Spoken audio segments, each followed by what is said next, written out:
All right, everyone. Welcome back to Hey Hoosie. I am your interim host for the time being, Mo Naboulsi. This is episode 4. Today we're talking about AI and education, one of the most important, potentially transformative applications of this technology, at least in my opinion as a father, and how we should be teaching it in a world where AI can sometimes be elusive, perhaps not the right way to go, or we don't have the correct parameters to be able to instruct it how we need to, and to be able to educate our kids. What happens to learning when AI can do your homework, and how do we prepare them specifically for AI in the future, and what specific modalities we're supposed to implement. So Eric Post is back. Welcome, Eric. What's up, man? What's up? How are you? Happy to have you.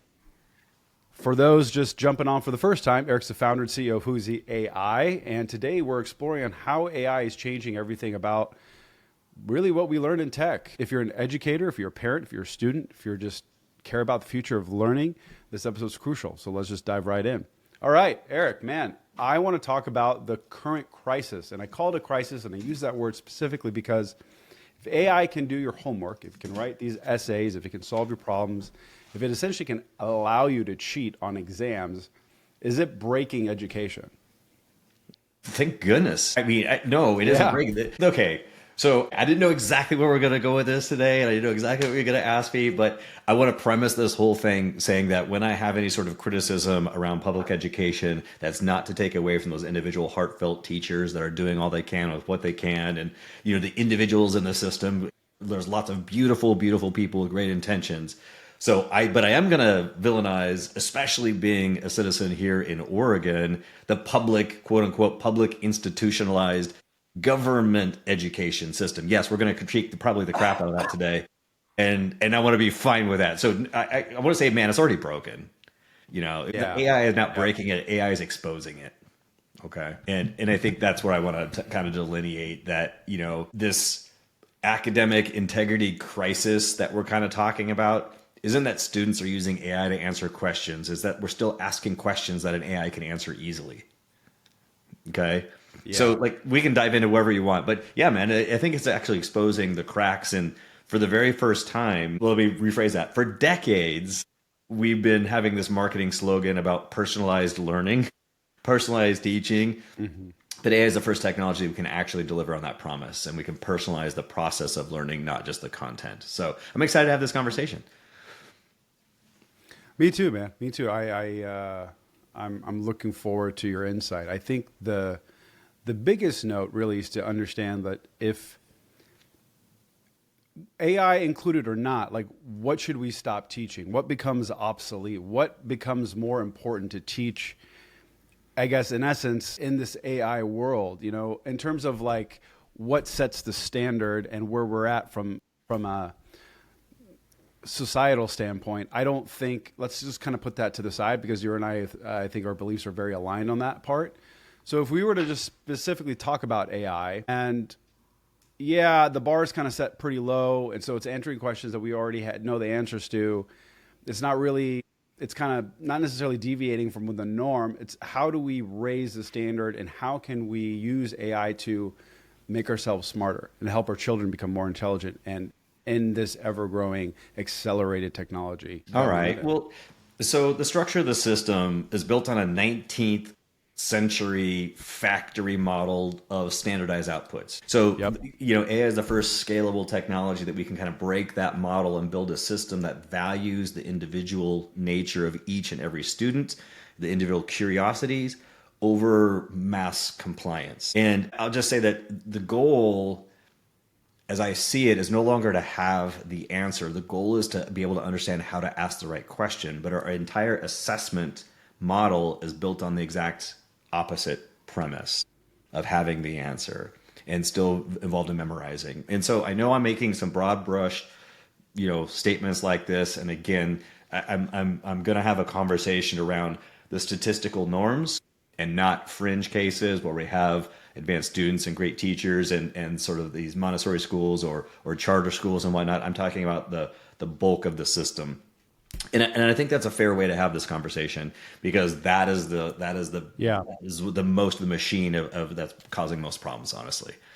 So that's kind of, we can talk about challenging the structure of the system. We can talk about challenging the role of the educator, We can, you can challenge the AI is cheating narrative, all in this conversation today, wherever you want to go from here. Well, let's kind of touch on like some of the current crisis points, because I think that will help transition this conversation, and we can fill in the gaps in terms of teacher shortages versus widening the achievement gaps or lowering the potential for creating those achievement gaps. I think the narrative is let's just make the bar so low that anyone can pass. At the same token, I've also seen different educational institutions where just being in a certain district within the same city or state can give you advantages in terms of what they're learning and how quickly they're learning and the types of material that's being conducted. And the opposite end of the spectrum is also true, where you're like, this is stuff that you should have learned, in first grade and second grade, not sixth or seventh.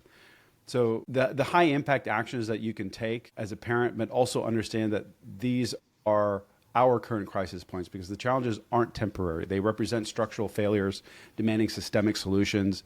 And I don't know what those solutions are. AI, I just think can be the pivot point for a lot of people, especially a parent that wants their children to accelerate in a society that is not, I don't know, maybe education is just too fragmented and it's archaic, but it's also really fragmented. And to be able to adapt into these learning features of artificial intelligence may be a question for the tail end, because there's so many things that we have to address without getting political. But this is all coming from a place of concern and being a parent like yourself.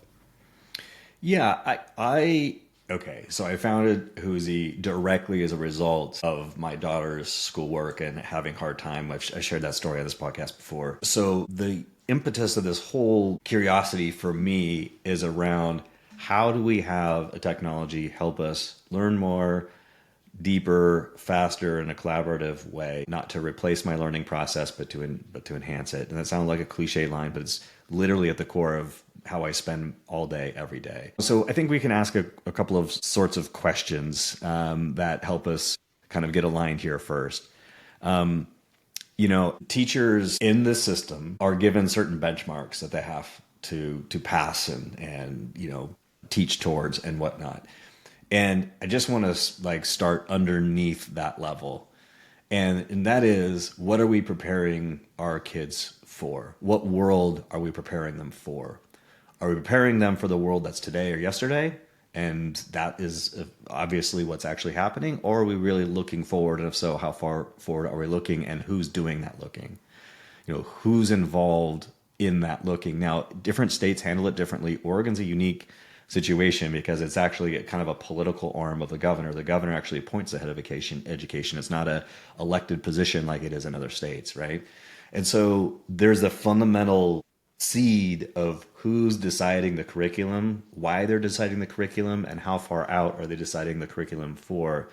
And that should be uncovered in a lot of these conversations. What is the desired result that they want as a result of this? Are they wanting, a society where, like we've had to have in before, Mo, where there's a certain regimented nature to it? People needed to turn out a generation of human beings that wanted to clock in at a certain time and clock out at a certain time, that followed these sorts of rules. And that made sure that we built out this country in a way that milk was delivered on a certain amount of times, that people stopped at a four-way stop, even though nobody was around them, but that was the rule. So they had to make that stop, right? That's the sort of society that was being built. Now, I think that we should challenge all of those assumptions. There's cycles and seasons to everything. And I don't think that we're honoring the cycle and season, both where we are as a society, as a country, with the technology, and with the funding that we have available. Funding has a lot to do that drives the whole system. And we're always talking about schools being underfunded. I've looked at the budgets, Mo, of lots of different school districts and seen what percentage of the dollar that's given by taxpayers goes towards management and bureaucracy versus going towards the student. We've also seen that there's not a direct correlation between cost going towards a student and the quality of the education. And so I think there just needs to be this sort of honest reassessment of the seed of our public education system. And now is just the time where we have the ability to highly leverage school district, highly leverage teachers, and highly leverage parents and students to completely transform it. And thank goodness that there is. Have you seen some of the schools, Mo, that are coming out that are now either AI powered or or fundamentally based on a completely different sort of way of teaching students. Have you seen some of these success stories?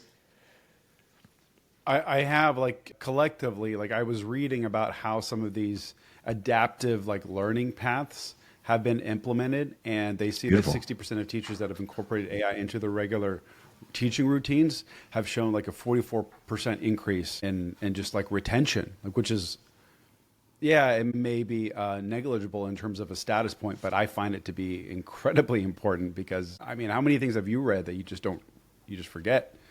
You know, you have to go over it over and over again. So like being able to summarize information versus actually understanding the information, that's pivotal, especially for a kid. The brains are still forming, they're developing, they don't understand context, you know, just words. In my So, family, we talk about what are the important currencies of the future.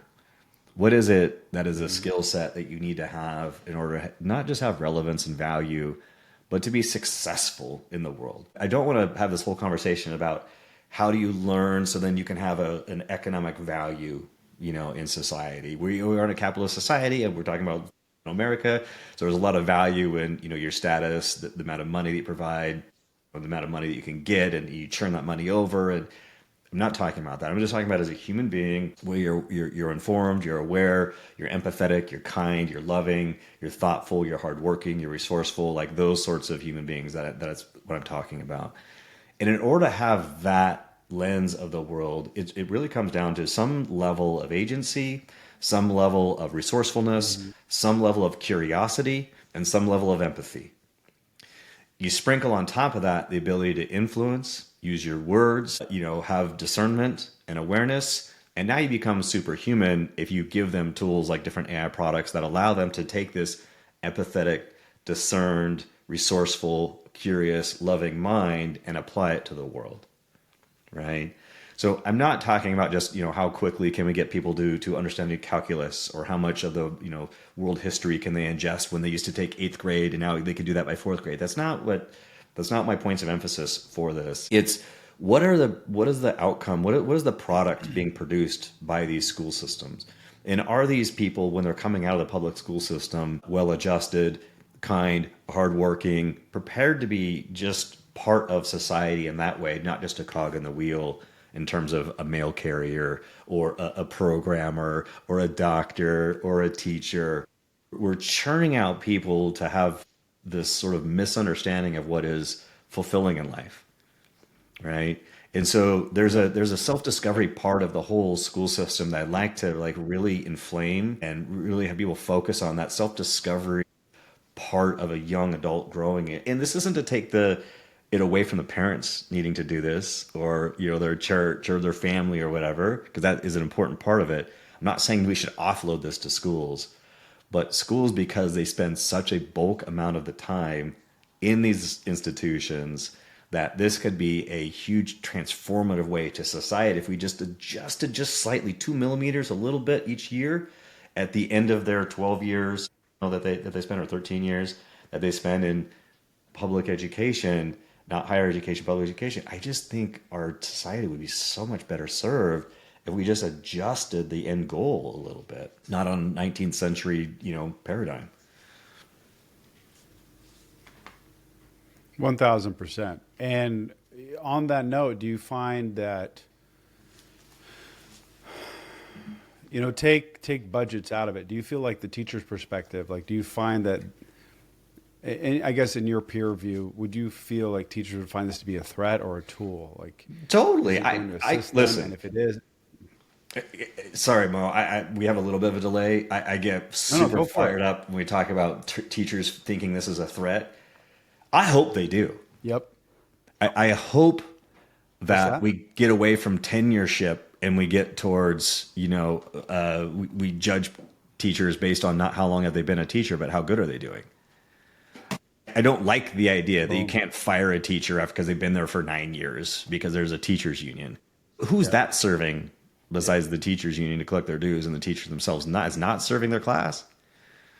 Right? I don't understand how we've gotten to this place where the teachers union dictates the quality of education coming out of these institutions. I don't like the fact. Go ahead. No, please. I want to hear your question. I was just going to say, like, it's not just that. I can't tell you with it, my personal experience I've had with some of these educators. You know, you've had some that are just amazing. They want to be there. They show up. You know, they're encouraging. They want to be teachers. They're destined to be teachers. That's what they're served to do in life, right? On the opposite end of the spectrum, I've had situations where I literally have questioned. I wanted to sit there in front of their face and just say, why are you doing this? One. Two, if this is how you're conversing with me, I can only imagine how you interact with children. And so the things that my kids tell me now are exacerbated because I've been able to witness these things firsthand. It's just like, yeah, like just because you have tenure, so that gives you the right to sit there and continue to do what you're doing. It's mind-boggling. Like you are miserable, or you are burnt out, or this wasn't your path and you got stuck in it. We don't get people's backstory. We don't know what's going on in their life, and it's not for me to judge. However, if you're there to educate and prime minds, then do your job. Otherwise, what the fuck are you doing? I just don't get it. I think we should be honest to just, these are not public education institutions. These are government education institutions. They're funded by the government. Yep. Decided by the government, ruled by the government. The curriculum's created by the government. They're beholden to the government in every single way. So this is not a partnership. Again, a macro state. This is not a public partnership. We've seen over the last 4 or 5 years the challenges of parents wanting to voice like their voice against some of the woke agenda, some of the things that have like eked its way into the government education system because it's a political arm, it's not a public arm, right? And you know, I've spoken, you know, at many of these. I've volunteered in schools every year consistently. Me and my wife did, like we were really involved in the schools. I donate my time to the city. We do leadership training. This couldn't be more important. If you want to be involved in politics, you need to be involved in schools in some way, right? If you want to say I want to, you know, work towards bettering my community, then working, you know, with a school in some way is certainly a great use of your time. So I want to be also clear. I'm not sitting here with any sort of criticism and then being an armchair quarterback. I've been in the meetings. I've been at the states. I've been, you know, part of these discussions. And time again, the goodwill of the individual teacher is crushed by the system that's not there to support them. At the same time, 1,000. I should also point out there's a huge shift, especially after COVID, of parental involvement, behavior of kids. Like what happened during the lockdowns completely transformed an entire generation of kids, and the teachers are having to deal with that. Attention to detail, needing to sit, you know, and listen, having parents being less involved than ever before in many cases. So there's a lot going against the individual teacher, and unless the parents either start voting for school choice, things like that, we're not going to have any sort of change in forward momentum. And unless we have educators that have stopped basing their identity on past successes, you know, and start being honest about the rapid changing world, we are going to have a whole generation of kids that are going to find themselves completely unprepared, not just scholastically, but emotionally, intellectually, every aspect of them. And that is what scares me the most. I didn't know that we were going to talk about this today, but I get a little bit wound up because you can see the disconnect between the real world and what's being taught in a textbook that was written 5 years ago. Yep. Or 50 years ago. Or 50 years ago. You know, I don't want to make this talk too political, but I don't mind a little bit. But yeah, I mean, you know, there's a lot of reasons for the way history is taught, you know, and the way math is taught, and the way we can decide how we want to handle these conversations for this podcast. But you know, let's get back to it. I'm going to let you back to give me the questions here. Let's keep it kosher. I mean, listen, I don't mind. You know, maybe this is a conversation for another podcast. But I wanted to mention, I literally was on Instagram this morning, scrolling on the interwebs, and this billionaire Jeff Yass donated $100 million to this university, this private university in Austin. So Jeff Yass, billionaire, donated $100 million to this private university in Austin with the hopes to permanently eliminate tuition for kids. They want to support this like $300 million endowment for traditional higher education. His whole thing, I was reading a brief blurb on what he was talking about. I was like, I want to roll the dice and bet on this, because if money is the problem, then let's see what we can do, what we can conjure out of this. And if that's going to motivate the professors, if it's going to motivate the staff, whatever, it's going to enable children that didn't have the advantages or the finances or the resources to get a proper education. And I say proper in quotations. I think that's cool. I think that's a step forward for sure. Just thought of something to mention. It was interesting. Yeah, I wish money was the problem. It's not proven to be true. You look at Right. Let's just look at the state of Oregon for a second. It's not last in spending per student, but it's near dead last in the quality of the output. So there is not a direct correlation between the spending per student. It's the system, it's the curriculum, it's the political nature behind it. It's the infection of personal agendas, and toxicity inside of the agenda. There's too much of a me sort of thing with some of these agendas than there is about the student and the outcomes. So unfortunately, Mo, it's just not about the money. And I know that's always talked about. Well, we're underfunded. Yes, but if we just look at the quality of the output versus the quality of the money coming in, you would assume that every single time you would see a direct correlation. As the amount of money spent per student went down, so did the results, and that's not true. Is not a fully baked argument or a position to take that we're always underfunded and therefore we have a bad product. That's not Totally. Yeah. I was just stating on the merit of, from a university standpoint, in the US, I don't know of a university that doesn't cost money. So eliminating that hurdle for people, I think is pretty cool. Yeah. Next question. But in terms of AI for education, do you think that there's like an age appropriated use? Like, should kindergartners be using AI as an example? Like, is that, what's appropriate? Dang. I kind of phrase this in the way that I would phrase social media. I know. That's a good one. But at the same time, it's not. But you're giving. I mean, it's the internet. It's access to everything. So the question was, what is an age-appropriate method to hand kids AI? Well, certainly I wouldn't hand ChatGPT, over it in that way. It's not. I want to make sure we're defining AI. I'm not talking about defining as giving them Gemini or a Copilot or ChatGPT or even Whoosy. What we're talking about is constrained, trained, guided, vetted, compliance-oriented, age-appropriate assistance. That's what I'm talking about. So yeah, with the education on literacy as well for AI. Yeah, I think so, because we've confused the delivery of information with the act of teaching. AI is taking over the information delivery, so we're kind of being forced to rediscover what teaching actually is, right? So you can give AI to be the information delivery system. You don't need a teacher necessarily for that. But the new literacy isn't reading or writing or arithmetic. I think it's the ability to prompt, to question, and to creatively partner with an intelligent system of some sort. Okay. So I think we're talking about a transformation of the definition of literacy. And that takes a whole village to make that transformation. So as an example, like, we can redefine success a little bit even in the home, whereas a lot of parents are trained, when our kids come home and we ask, well, what did you learn in school today? And that's a kind of a typical conversation that parents and students have. And we can maybe pivot that a little bit, and we should be asking something like, what great questions did you ask today?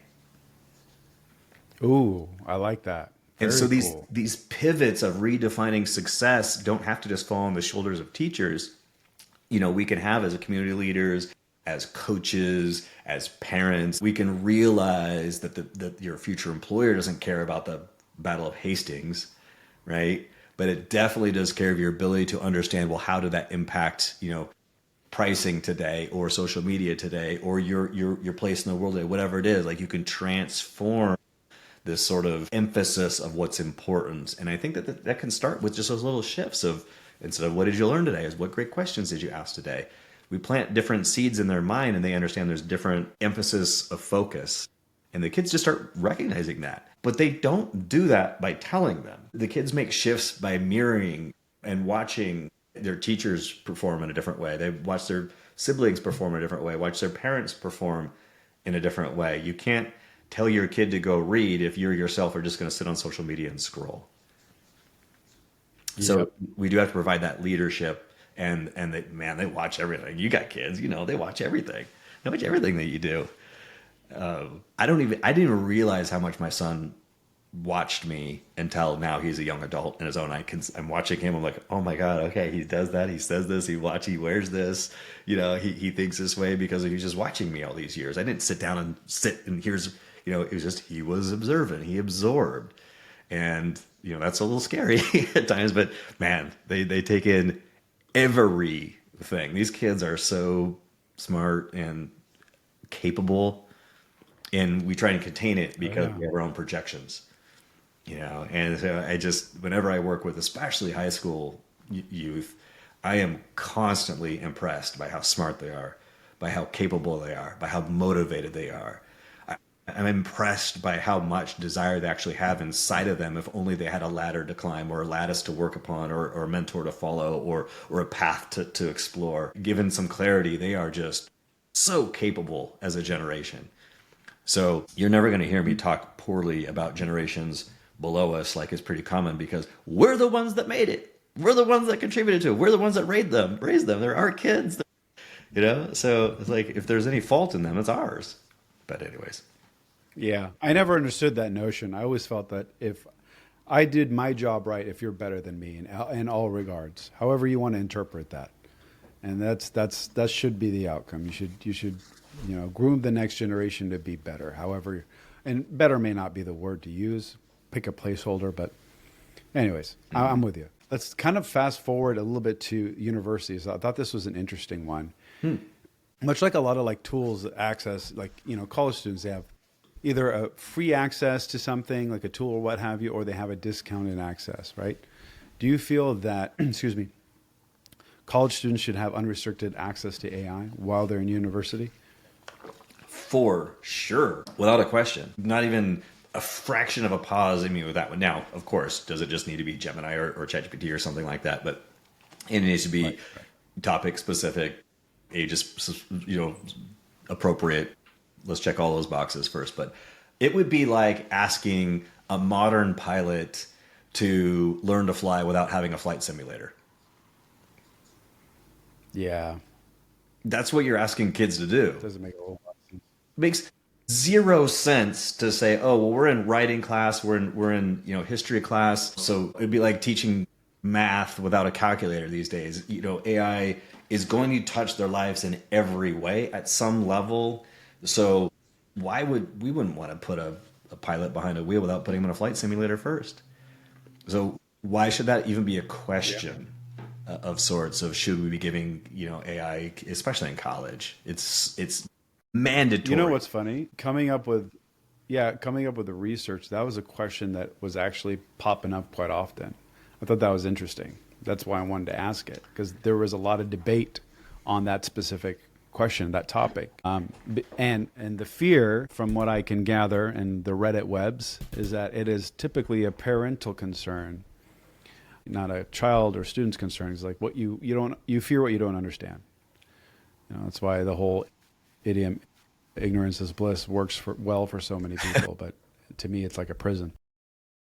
It's so true. Of course, like parents, God, this sounds judgmental, but a lot of parenting's done from projection.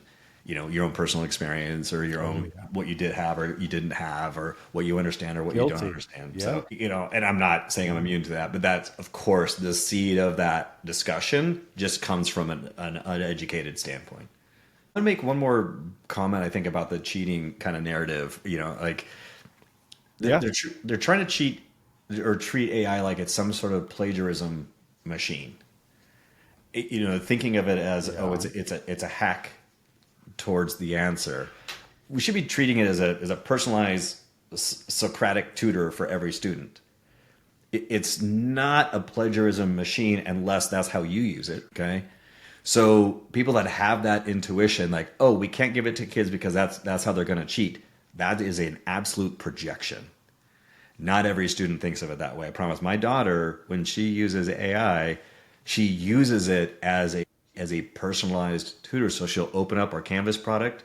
She'll add a persona that's her microbiology tutor. She'll add her microbiology textbook onto the Canvas. She'll add the YouTube video from the class that they had or the lecture they were supposed to watch or whatever, because a lot of education is about watching videos these days.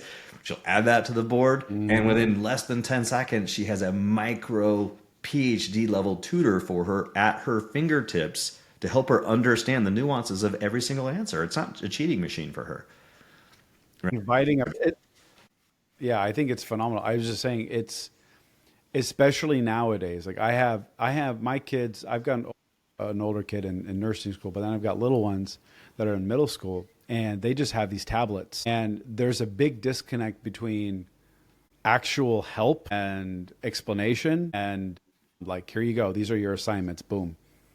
And there's very little context. And I'm not saying all classes, but a good majority of them. Even in the assignments, there's no instructions.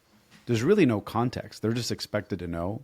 Being able to pop up Canvas like that in that specific situation and input all that data and create a micro tutor with PhD level where they could actually ask it questions like it's a teacher in the classroom. How is that not beneficial? Yeah. Like, how isn't that amazing? And how is that cheating? You know? I could make the really easy argument that AI is the absolute best thing that ever happened to teachers. It can automate or augment the administrative busy work. It can help with all the things that burn them out behind the scenes and allow them to do the one thing that AI can't, and that's care deeply about the little human being that's sitting in their classroom. That understands that they just got picked on in the lunchroom, or that they had a bad day, or that they're wearing the same sweatshirt for 2 weeks in a row. Maybe there's something happening at home.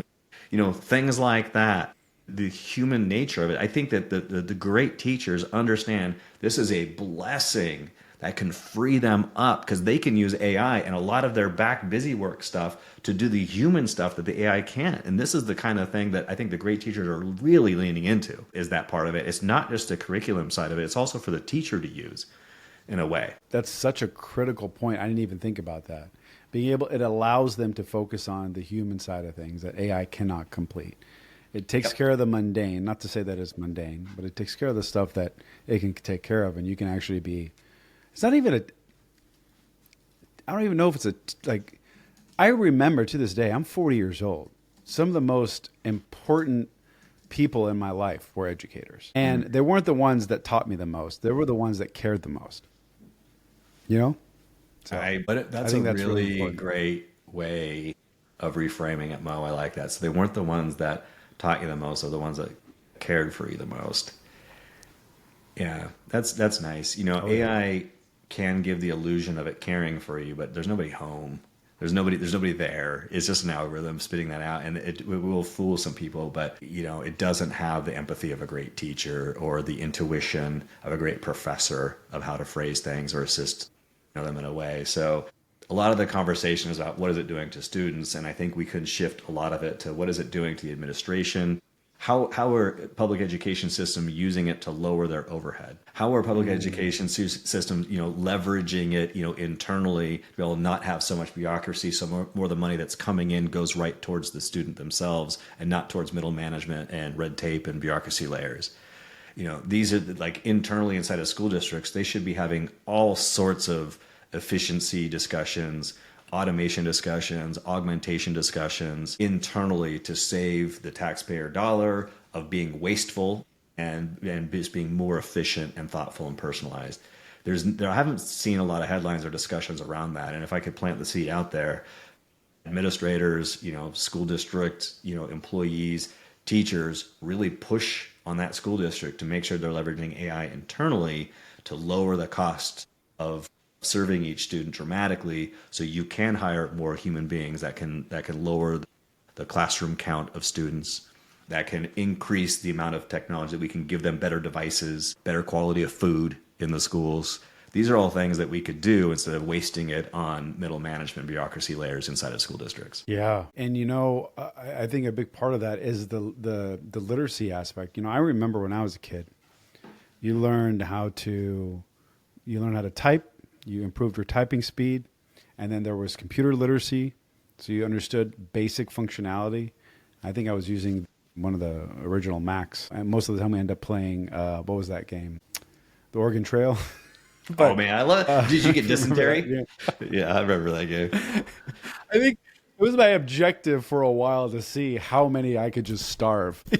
It's stupid. But I was going to say, I've noticed like my 11-year-olds, my sixth graders right now, they have yet to learn any kind of literacy regarding not only computers, but just typing. They don't even know how to use a keyboard. Like I have to teach them that, you know? It's like cursive. So it's like, I feel like we're regressing.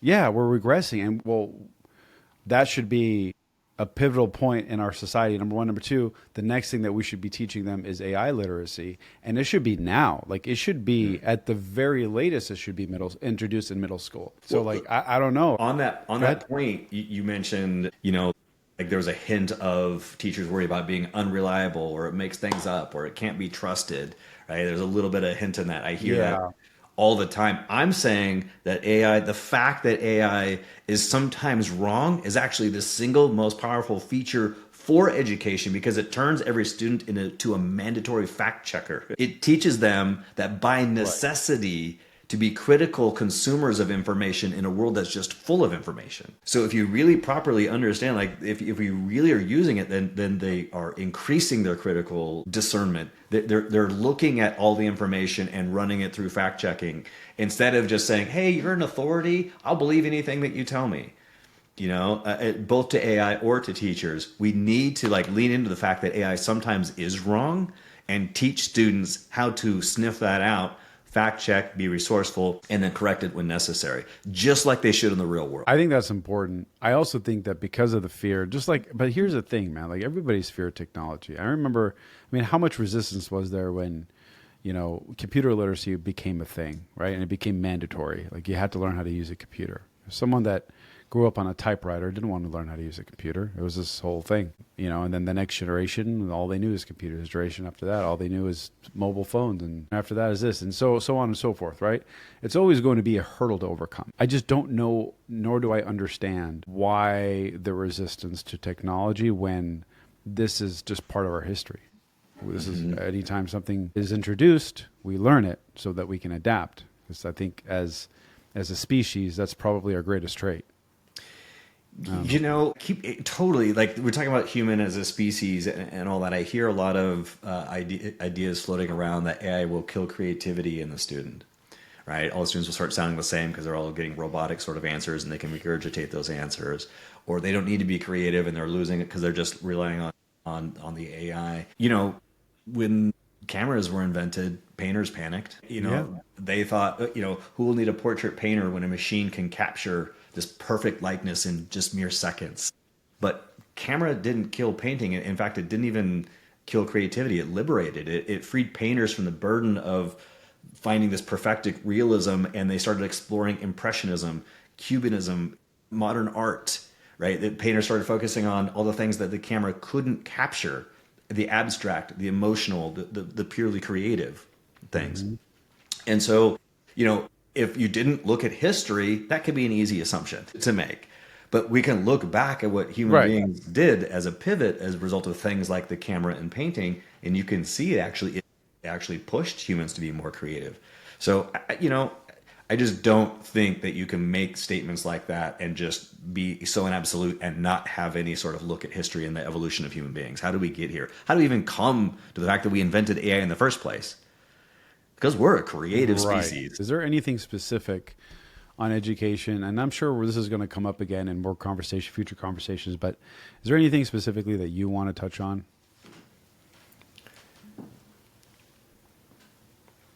You know, if I were to talk to parents for a minute just about the idea, you know, first of all, I think parenthood is the best gift I've ever personally been given, or the best honor to be involved in. I know you feel the same way, Mo, and lots of people that are listening to this do feel the same way.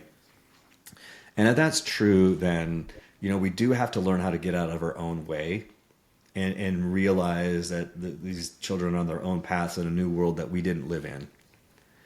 And so making too many assumptions about what their future is going to look like because we had a particular trajectory or path has to be really avoided now more than ever before, because the future has never been more unclear what's going to look like. I'm 51 now. When, I was in high school, you could pretty much see 5 to 10 years in the future and have a decent understanding of what it's going to look like, what it's going to feel like, what's going to be important to know. We don't have that clear lens today. And so putting too much of our thoughts of our personal life experience and then trying to inject that into your kid is going to be something that I think is going to cause a lot of friction. So kind of getting out of our own way as a parent and realizing that our lived experience is going to be so radically different than their lived experience at whatever age you look back into yourself. It's really important to find a way to bring that into your parenting style some way, not like figure out that you've walked these footsteps in front of them. And so there's a path, clear in some way. The path looks so dramatically different for our kids than it did for us. And there hasn't been a generation that has faced such uncertainty as this generation. What's the job market going to look like? What's the economics going to look like? What's even important? Are we just going to have universal basic income? So is this important at all? Should I just go buy a van and live down by the river, and get a check from daddy government because robots are going to be doing my jobs? These are all things that people are really talking about today. And I don't see that world happening, by the way. There's a lot of talk about that. I don't see that, at least in our lifetime. But I just a message to parents about being more pliable than we ever thought we had to be in leading our kids is pretty important. It's a thoughtful thing, and it is also can be concerning. And I'm sure the thought has crossed our mind. And you're right. We live in the future is it can be unsettling because it is probably the most uncertainty that I personally have faced. I always have these thoughts in my life. I don't even know what the world's going to look like in 20 years. Like what am I sending my kids into? So anyways, all right. Thank you for that.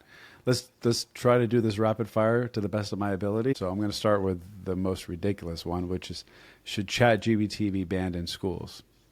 Yeah, absolutely. Well, maybe ChatGPT as a brand, but not an AI chat assistant in any way.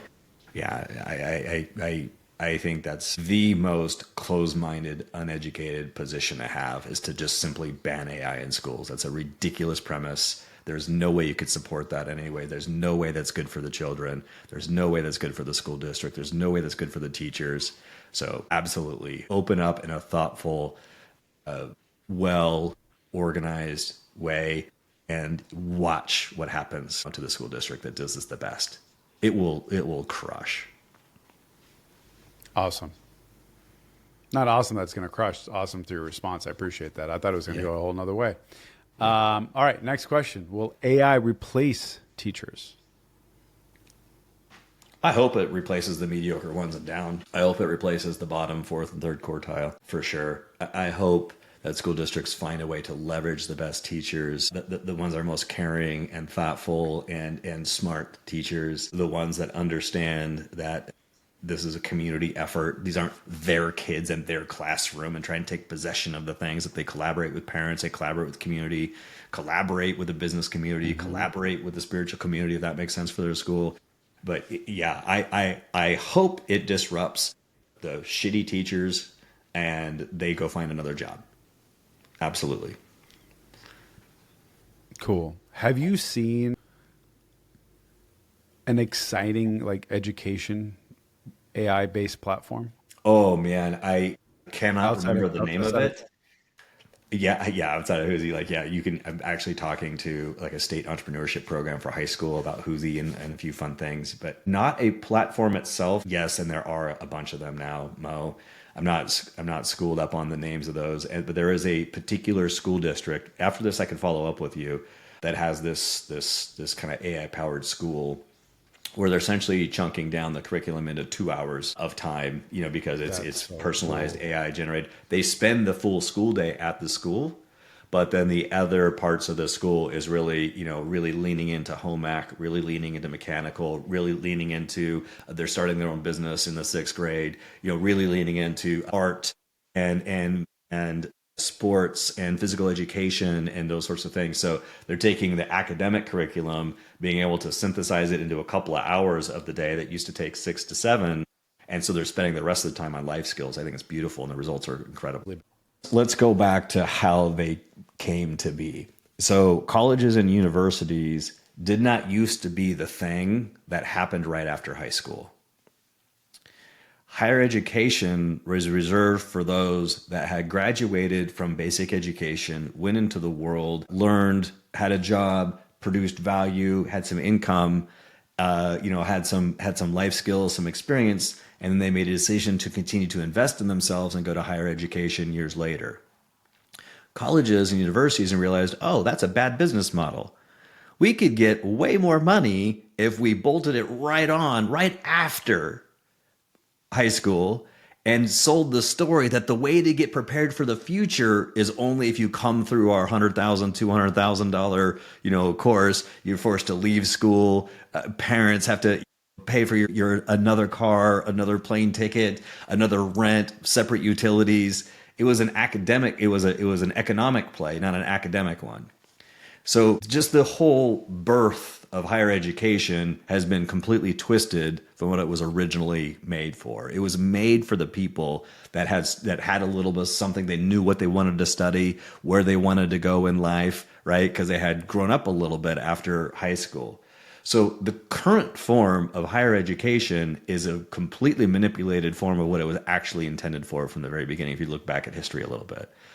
So I hope that there's a kind of revisiting of what is higher education meant to do, what's the purpose of it, and it doesn't have an economic purpose. It has more of a real world purpose and a personal purpose than it does currently. Thank you for educating me. I think that it's like, that business, that model just makes so much sense. Because if you think about life skills, like what do we go through? We don't know what we're going to end up.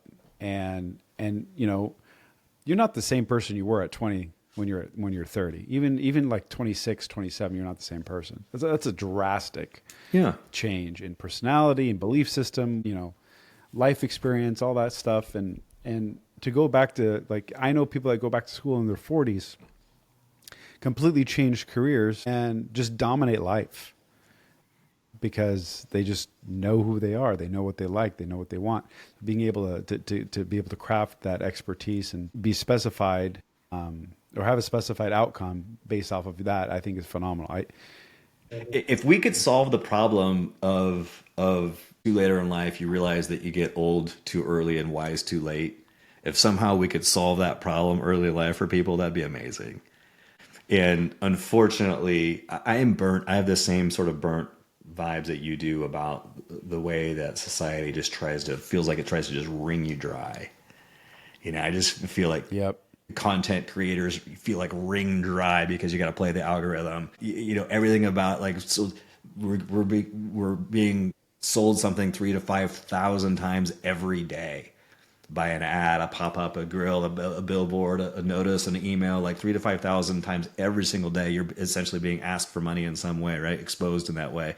Everywhere you look around. So this feeling of just being wrung out is something that I would love us to put some stopgaps in place for. I don't have the answer to that, Mo, but I do think that a personalized, thoughtful adjustment of our entire public education system is decades overdue. And they're simply not pawns. These children are not political pawns. These children are not economic pawns where we can say, hey, I'm going to bleed the community dry because we're going to tug on your heartstrings and say we just need more money for the schools. And the problem is we need more money, and that's why our results are low. Those are all bullshit, responses. I'm hopeful that there's enough parents, teachers, educators, administrators that realize that today's government system is not just inept, but it's corrupt, and especially in the state of Oregon. And I hope that anybody, in government that hears this and does something with that and gets involved and demands real, immediate, and concrete change. It was the best way to end this thing. Thank you so much for your insight. It's fun. As always, it's always so thoughtful and it comes from decades of experience and expertise. So thank you so much for coming on the show. Next week, we're going to have you back on again. I'm hoping because we're going to talk about how AI is in, specifically in the work system, how the future of jobs and employment, and there's a big discrepancy. There's a big fear. There's just a giant question mark hanging over everybody's heads. And I think that it's very imperative for us to kind of explore that a little bit and give some insight, especially, you yourself being founder and owner of an artificial intelligence company, what that looks like in terms of what you're looking for, what's sought after. I think that's very imperative to be able to discuss. So again, thank you so much, buddy. And I hope you have an amazing rest of your week. Go crush it, man. Thanks, bud.